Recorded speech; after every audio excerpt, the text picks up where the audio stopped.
Okay, so first things first, this is the first class for this series. I'm just kind of going to go through with like a who, what, where, when, why. So who is the author of these two letters? It's Peter. He identifies himself in the very first line, Peter, an apostle of Jesus Christ. Has anybody heard any debate or any historians say otherwise? I know that there were some things online about some people said it may not be Peter who wrote it. Anybody? Who's not here? Is that what you said? No, there were some people that, some historians said that Peter was not the author of these letters. I read a little bit about it online. I think it's kind of a silly statement to make. I think there's plenty of evidence that Peter was indeed the author. No short of the fact that, he identifies himself in the opening line. He also, importantly, identifies his title. He is an apostle of Jesus Christ. And he wants to say that up front. I think it's important that, all of us remember that he's an apostle of Jesus Christ. An apostle, which the word itself translates as one who is sent out. But an apostle has a mission, a mission to spread the gospel. The church is young at the time, and so the apostles were important to get out and spread the word and to turn people towards the Lord and to be leaders. There is some authoritative teaching that comes with being an apostle, as well as some empowerment to perform miracles. And all of this authority is granted directly from Jesus Christ. These apostles witnessed his life, and they witnessed his death and resurrection. And so there is some authority and there is some importance to those who were apostles. And so, just to highlight that Peter does call himself an apostle to Jesus Christ. Where was Peter at the time? It's very likely that Peter was in Rome at the time that he wrote these letters. He refers to his location as Babylon at one point, which I think is interesting. It is thought that this is a bit of a metaphorical term for Rome, in that there are a number of times in the book of Revelations where Rome is referred to as Babylon. Why? Again, it's a bit of a metaphorical idea that Rome is a large and powerful city, a metropolis, if you would. It's also very oppressive to God's people. So it's a type of Babylon. Some people also suggested that referring to Rome as Babylon was a bit of a way to do it in code, which is an interesting idea, that he might conceal his location. But either way, most agree that Peter was in Rome at the time that he wrote these letters. Likely he wrote them much later on in life. Most people agree that he wrote them somewhere between 62 and 64 AD, which would put Peter in his, they believe in his 50s or 60s at the time that he wrote this. As we dive into the letters, you'll see that there are points where he points out that he is, getting on in age. He is an elder at one point, he states. So, it does become obvious the sentiment of the letter is someone who is getting on in years, who has been through a lot. And, it's interesting to see a letter written by him in later on in age. Also, during the time, it is likely that he was facing persecution of some kind, or he was about to face persecution. Either one of those could be true easily. We don't know who exactly, but it could have been the Roman government. It could be the Jews at the time. Peter was martyred somewhere between 64 and 68 AD, so not long after he wrote these letters. So the fact that he's suffering persecution at the time he wrote them would make perfect sense. Again, just going the date-wise, if he's in his 60s or so when he wrote these letters, he interacted with Christ when he was probably in his 30s. With that, I did want to kind of go back to the time that he was with Jesus and during Christ's ministry and look at a few scenes of, the life of Peter. I kind of put together my list of highlights of Peter's life as he's with Christ, but I'll throw it out to the audience. What comes to y'all's mind when you think of Peter? I mean, everybody knows Peter. What stories of Peter do you think about when he comes up? Very outspoken individual. He's an outspoken individual. Give me an example. What's a point that he was outspoken? Even to the point of arguing with Christ even, and, kind of maybe thinking that his ways were better. Mm-hmm. Of course, Christ, putting him in his place, if you will, but making him understand further. But always had an answer for something. Always had an answer for what the question was. Of course, one of the biggest things that comes to mind is him drawing the sword Mm-hmm. at the time of Christ's arrest and betrayal, cutting off the ear of the soldier. Yeah, that is an interesting one. And like you said, a lot of times when Christ is addressing the 12, one of the examples I have, Peter speaks up. Peter's the one who talks. Or Christ, walking on water. Peter's the one who speaks up. He's first to talk. That example is a really interesting one. Peter drawing the sword, trying to stop what's happening, and goes so far as to cut off the ear of someone. As my wife pointed out on the way here, he probably wasn't aiming for the ear.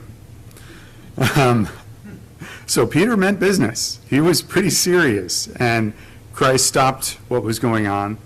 There is a preset way things were going to happen, Peter, and Christ wanted things to go a certain way. He knew things were going to go a certain way, and that was not part of the plan. Yeah, that or any others. Anything else come to mind? French, go ahead. Yeah. The rooster crowing 3 times. Yep. How hard that had to have been when Christ told him Mhm. and that he actually saw it happen. I would think that put him in his place Yep. more than anything. Yeah, that was absolutely one of mine.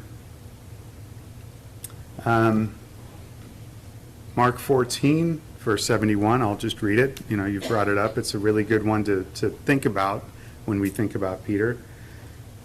So Mark 14, verse 71, but he began to curse and swear, I do not know this man you are talking about. Immediately a rooster crowed a second time, and Peter remembered how Jesus had made the remark to him, before a rooster crows twice, you will deny me 3 times. And he began to weep. So was there regret? Absolutely. He began to weep. We know that. So what might that moment have an effect on him later in life? It's a very open question. We don't know an answer for sure, but how do you think he lived with this moment? Well, I would think he was embarrassed when it came to being able, when he was called face Christ again. Yeah. How would he explain to him, hey, you got me, I messed up, and I would think that might have made him the most humble that he would be for the rest of his life. Yeah. Yeah. Oh, And- go ahead. No, I'm just.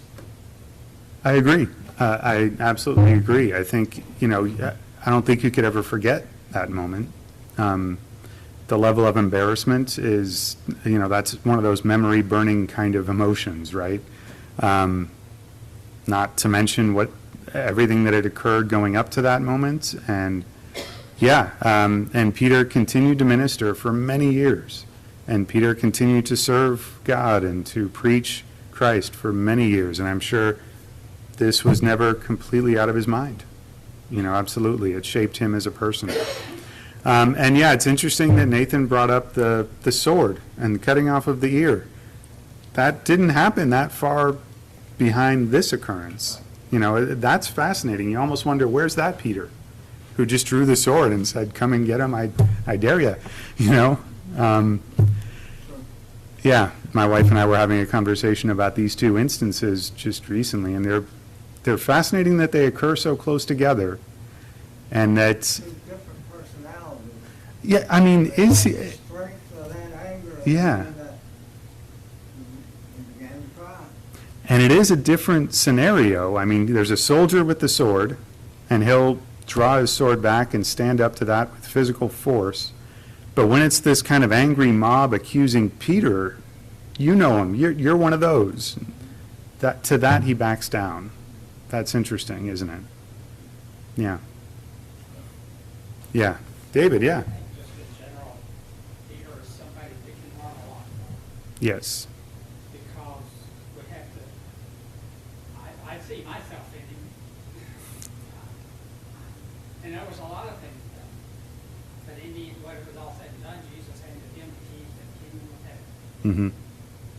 And I think also, I remember, I think it was after his resurrection, he said, it's been granted to Satan to seek you like wheat. Now that's not something to look forward to. Yeah. But he went through a lot, I think, not just physically, but spiritually. Yeah, I agree. And yeah, and, you know, Peter, he was recognized by Christ by being made an apostle. You know, being an apostle of Christ it's a big deal. It's a life-changing thing to witness Christ. And, yeah, there's this scene in Matthew 16:16. Simon Peter answered, "You are the Christ, the Son of the living God." And Jesus said to him, "Blessed are you, Simon Bar-Jonah, because flesh and blood did not reveal this to you, but my Father who is in heaven." He goes on to change his name to Peter.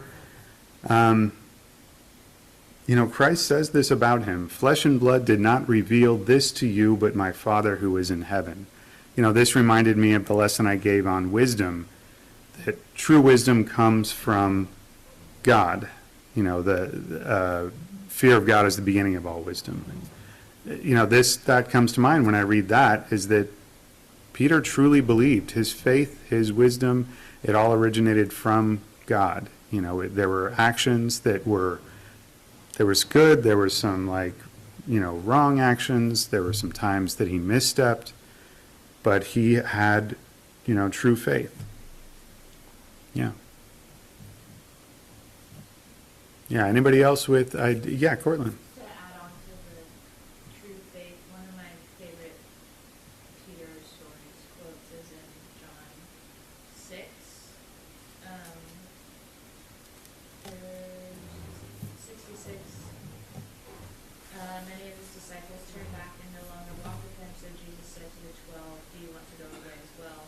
Simon Peter answered him, "Lord, to whom shall we go? You have the words of eternal life, and we have believed and have come to know that you are the Holy One of God." So it's just, okay, yeah. It's one of mine. It's one of mine. It's important. Yes, go ahead.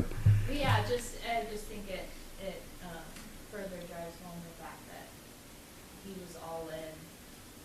Sometimes I got him in trouble because he was Mm-hmm. he acted rashly, but he really believed and dedicated. He absolutely was, and it's interesting. The passage I have above that is the walking on water, and I think maybe that's the passage that causes some people to call him like impulsive Peter, of call me out too, and I'll walk on water. But yeah, this passage that you brought up, I don't find it impulsive at all. I find that very logical.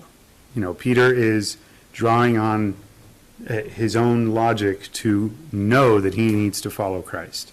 This happens when, in verse 66, it says a lot of his disciples withdrew because Jesus was saying some things that they were having trouble with, and they couldn't rectify in their heads. Even though they had already decided this is the prophet we need to follow, but then what Christ was saying about being the bread of life and how it works and coming to God through him, and people just couldn't figure that out. And they said, I don't know if I can follow you. And turning to the 12 and said, are you going to go away too? And Peter says, Peter really thinks this over. He gives it some thought. He doesn't just say, we're sticking with you. He doesn't draw a sword. He says, to whom shall we go? So, you have the words of eternal life. You are the Holy One of God. And that says to me that, look, Peter knows he doesn't understand everything.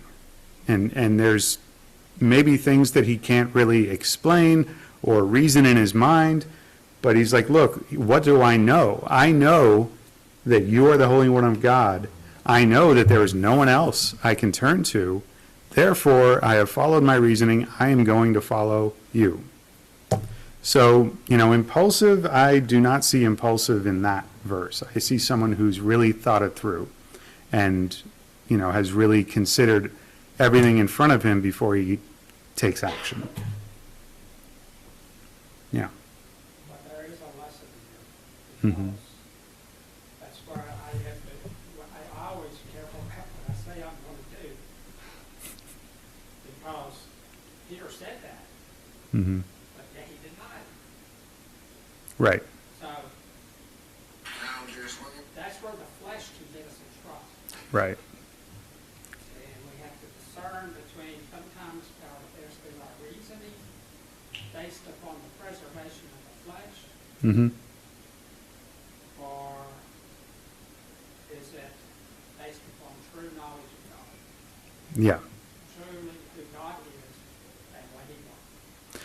And that, discernment is kind of a constant battle, right? It's a constant struggle of us mortal humans that we go through. And, that's kind of what I see in the verses I have above that. When Peter asks, Lord, command me and I'll walk out, and Peter walks on water. That first step is incredible, to ask Jesus to call you out, and yet he is walking on water. But seeing the wind, he became frightened, beginning to sink, he cried out, Lord, save me. Immediately Jesus stretched out his hand and took hold of him and said to him, you have little faith, why did you doubt? Well, again, this is kind of the difference between us mortal humans and Christ, because Jesus can walk on water with no doubt, with no wavering of his faith, and Peter is only human, and it's hard to maintain a constant 100% faith. And when you look out and you're standing on water and you see a storm and you see the waves, it's hard not to doubt, and it's hard not to fear the waves, and it's hard not to fear sinking and drowning. Christ doesn't hesitate to save him when he asks, which is also a key part to the story. But yeah, like you said, there's a lot we can learn from Peter as a result of his actions, his ups and downs. He says some beautiful statements, and then the letters that we'll dive into, he writes much later in life, are beautifully written, and there's a lot for us to gain from that. Yeah, anyone else with scenes from the life of Peter French? Go right ahead. Yeah, just that little statement right there, you have a little thing, makes me think about how different his personality was when that happened, and then when the chicken was growing. Mm-hmm. But it's also, he's the same person. He He's is. a little face because he's denying knowing Jesus. Mm-hmm. Whereas he's also not believing Jesus there for a minute. But anyway. Yeah, and it like you said, it's not the same person, but it is the same person. It's us. It's a human thing that we are not always strong, and we are not always getting it right, and that it makes Peter very relatable to me. Yeah. And just seeing that, I never thought about it that way. Mm-hmm. Yeah. Yeah. Anybody else? Yeah. Diana. You covered this part in John chapter 13, and I came in late, but where Peter says, wash my hands and my face and my hands, and Jesus is like, he who is bathed needs only to wash his feet, but is completely clean, and you are clean, but not all of you. Peter is like, he's just like, if it means we need to wash all of you, whatever it takes, I'm going to follow Right. you. He was just so all in. Mm-hmm. Yeah, and at first he's like, wait, no, Jesus can't wash my feet. And then Right. like, oh, yeah, okay, you can, and wash all of me, and my hands, and yeah. I just love that. It's just kind of like that childlike faith. Yeah. Yeah, it's key. And one of the interesting things that Christ says in that same scene where he's washing their feet is he tells them, you know, some of the things I'm doing now you won't understand, but you will understand at a later time. And it's great that we have these letters of Peter because that's the later time, right? Yeah. Yeah, anybody else? Yeah, Andy, go ahead. Well, I like to think of Pete. I like the name Rocky. Rocky. Yeah, Rocky. Well, that's kind of what it means. It fits in. Yeah. And he was a very prejudiced and self-righteous person at times, but he changed. It is great to see this, you know, his evolution and these scenes from his life to see what drove about the change. You know, there's a big change when he began to follow Christ, and then the things he witnessed and the things that he saw and wrote about. Yeah, that would certainly change me. Yeah. And yeah. One thing that I couldn't hear everybody was saying, but one thing that I don't think has been mentioned and talked about is, an interesting fact that, on the day of Pentecost in Acts chapter 2, we only have Peter's sermon recorded, and, talked about, Peter, speaking. We know the other apostles, spoke. We know the other apostles were there. Yep. On the day of Pentecost, but we have, the record of Peter's, sermon, to the people.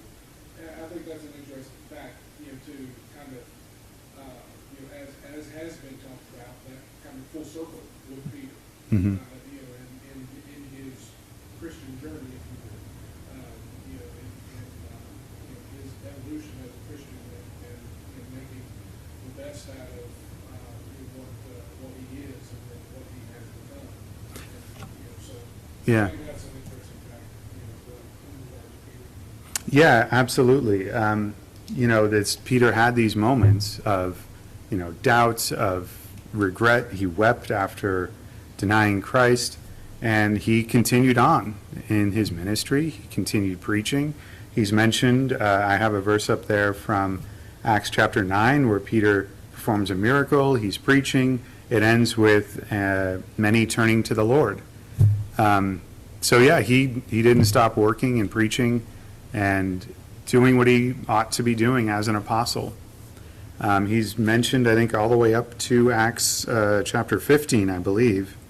He continues on. He becomes an elder. He's mentioned as being on a council, resolving disputes. To see his evolution and to see him become just a hardworking apostle is really, it's inspiring. Yeah. Anybody else? Okay, so it is great to dive into that life of Peter because it's, the stories about him are fascinating. To dive back into the letters from Peter, I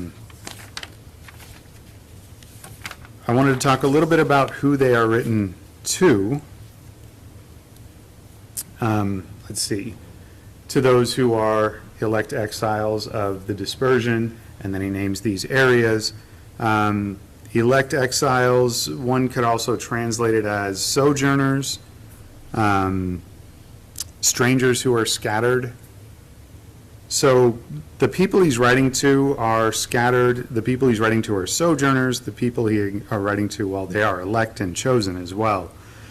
But we don't know exactly what's going on with the people that he wrote to, but they are quite obviously, as he's writing, subject to some sort of persecution. And they're dealing with a lot of adversity, to say the least. It's interesting because, well, first, just to show you a little image, I do have a map here just to show you the areas. So the areas in orange are the ones that he mentions when he is writing the letter, the sojourners, the dispersion of, and then these are the areas that he talks about.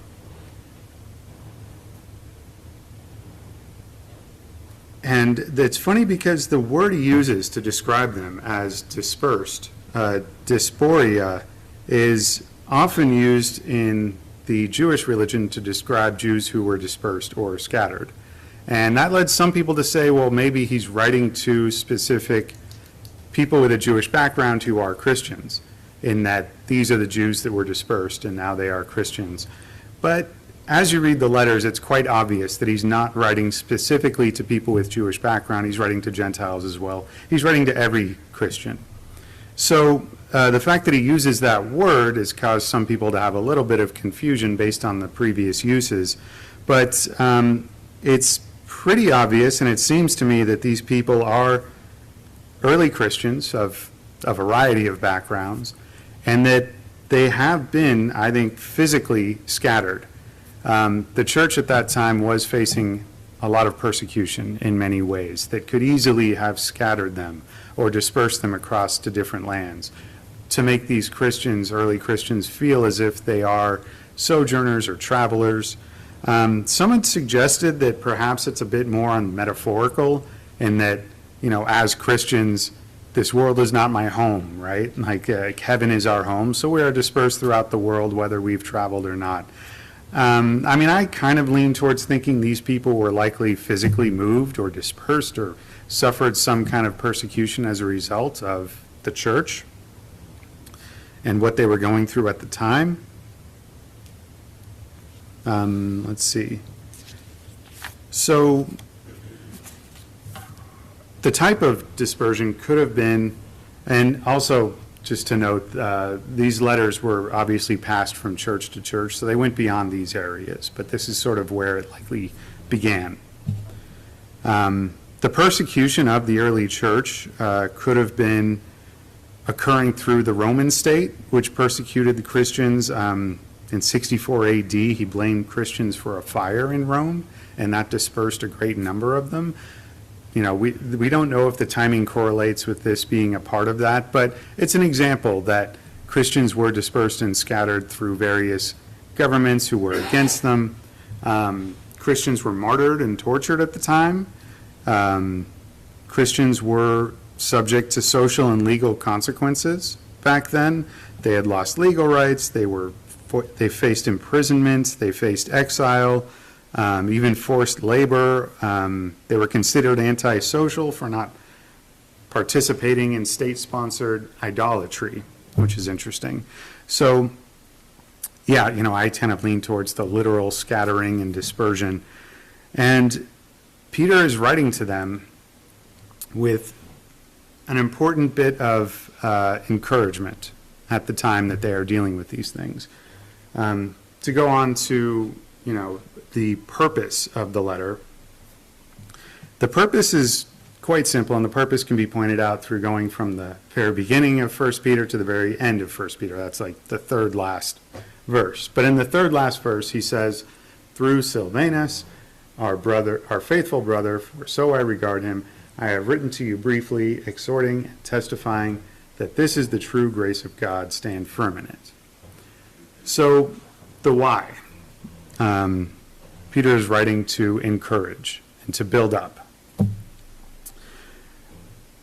The Christians he's writing to have already been through so much, and it is interesting to see Peter try to build them back up. It's kind of like that study we did in Ephesians.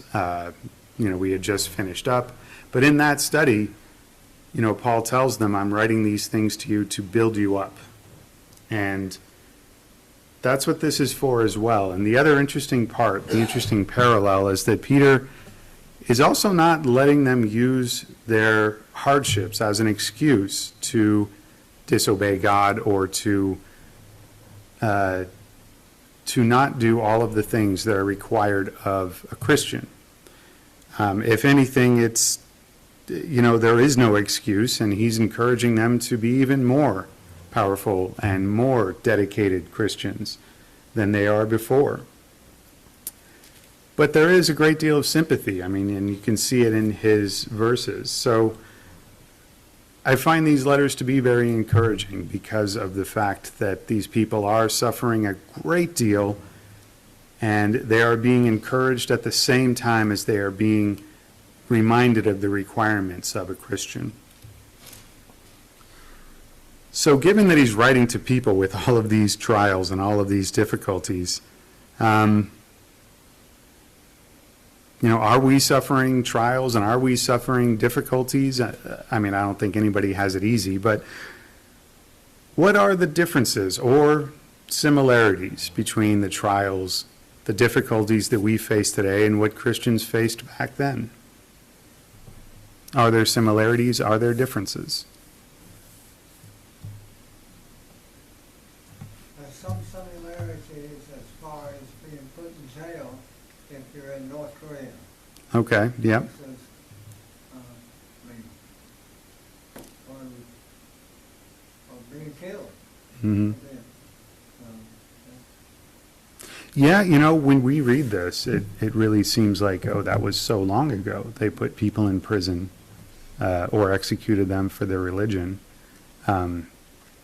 Thankfully, that's not happening here, but it still happens today. There are people in prison right now because of their religion. Yeah, that's good to point out. Yeah, anybody else? Similarities or differences to what we're facing today?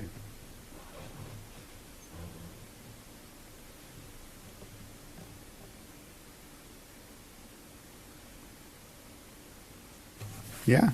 Certainly not as much unity, and possibly one of the things that goes along with that is just, we're not under imminent persecution, Mm-hmm.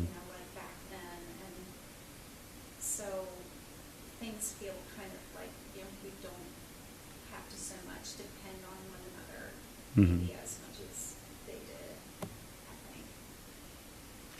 Yeah, so not as much unity. Would you say it's because we're a little more self-sufficient independently and not so much, like the old "it takes a village" sort of, So, and I think Yeah. too, like in modern society, it's just expected that you can provide for yourself, and Mm. you just keep quiet if there's a need, you just do what it takes to take care of it, and Mm-hmm. don't tell anybody. You want to, keep it looking like you've got it all together. I think that's huge today. Yeah. Especially in our country. Yeah, that is an interesting difference between what we deal with and what those Christians had dealt with because, they had to be in close proximity. They had to interact with each other more often. Yeah, that's true. Yeah, it's interesting because the persecution was greater, but the community and the closeness physically was greater. Yeah. Yeah, anybody else thoughts?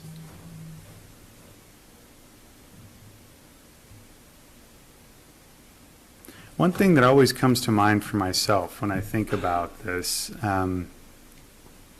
just in general, the way that there is persecution today, I think of it more in terms of like of just kind of like the mainstream sort of culture of where we are and how it seems to be a bit on the anti-religious side.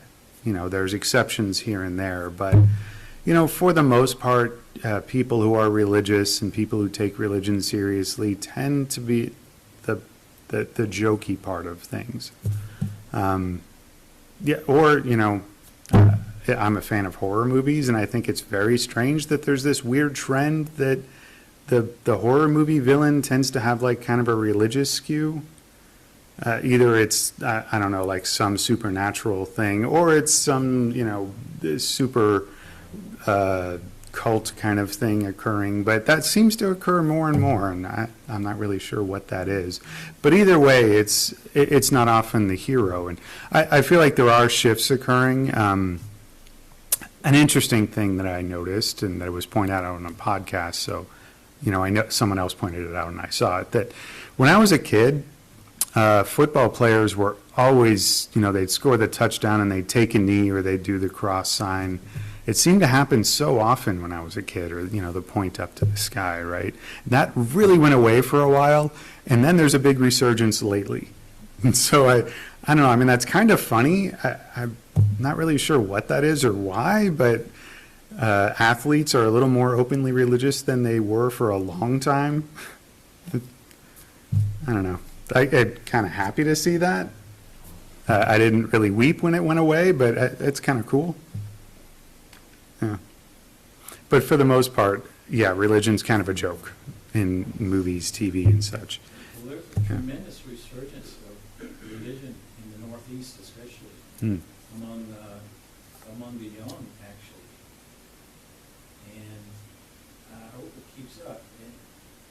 And when I was growing up, and French can maybe, since he's about my age, I found out. I was thinking he was a really young guy. What was I ever fooled? When I was growing up, even though people were not religious, they supported religion. In other words, they were not anti-religious at all. They supported the beliefs and the mores of religion. But in the last, couple of decades, it seems like that's kind of slipped, so that there's not support for religion in many sectors of our cultures. It's way different, I feel. Well, that's true, because back then when they ran for office, they would say, this person, we need to vote for him because he attends church every Sunday, he's a Baptist, or whatever religion he was. But now it's like, you better not talk about what church you go to if you want to get a vote.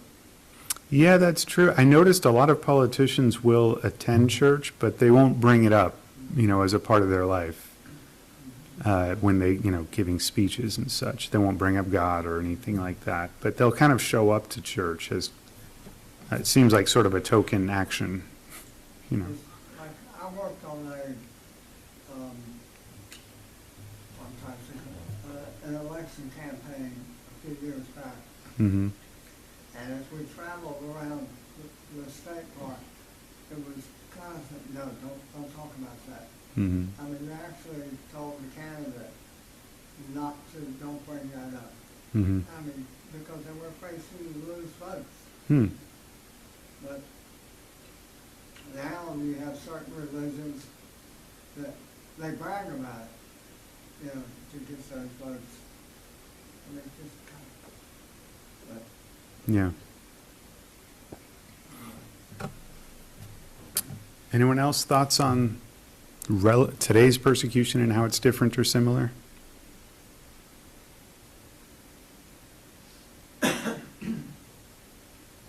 One thing that I mentioned, my wife and I were talking about this on the way here. The scenes that Nathan brought up with Peter, the sword, and he cut the ear off, and then later he denies Jesus. He's in a group. It's interesting that that's kind of a parallel between types of persecution. There's the physical persecution that Peter easily stands up for. I mean, I don't know if that was easy, but he did. He stood up to it. But then when it's kind of this mob that's kind of pointing a finger at Peter, they don't have a sword out, and they're not, it's not a soldier, but he gives in to the mob mentality, and he doesn't want to be called out.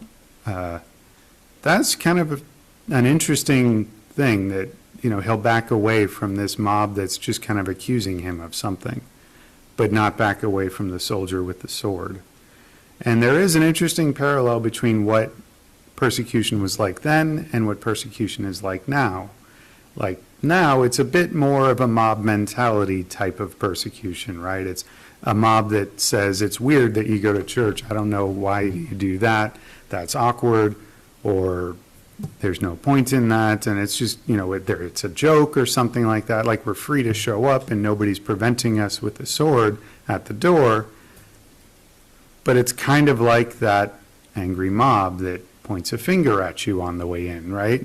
Like metaphorically. But the one that Peter couldn't stand up to, the one that made it difficult for Peter, is a bit more like today's persecution than the soldier with the sword who shows up at the door, right? I'm stealing my wife's point, but it's a really good point. Yeah. And that took place, though, with the sword and all that. I'm thinking that was kind of like torchlight versus being out in the light. Mm-hmm. Yeah, and it reminds me of one of the scenes of the life of Christ where there's a man who'd like to be healed and he'd like to make his way to Jesus, and nobody's he doesn't have bodyguards, no one's physically stopping him, but people are kind of telling him, take it easy, don't, you're being weird, I don't think you should come up here. But he persisted and he kept calling out and he kept trying to make his way through the crowd, and that's just as hard as if you're being faced with physical oppression. It's almost easier if there's oppression because there's a bit more of a good versus evil there. But when it's a group of people that they're not really evil, but they're shunning you, that's a different kind of difficulty. Yeah.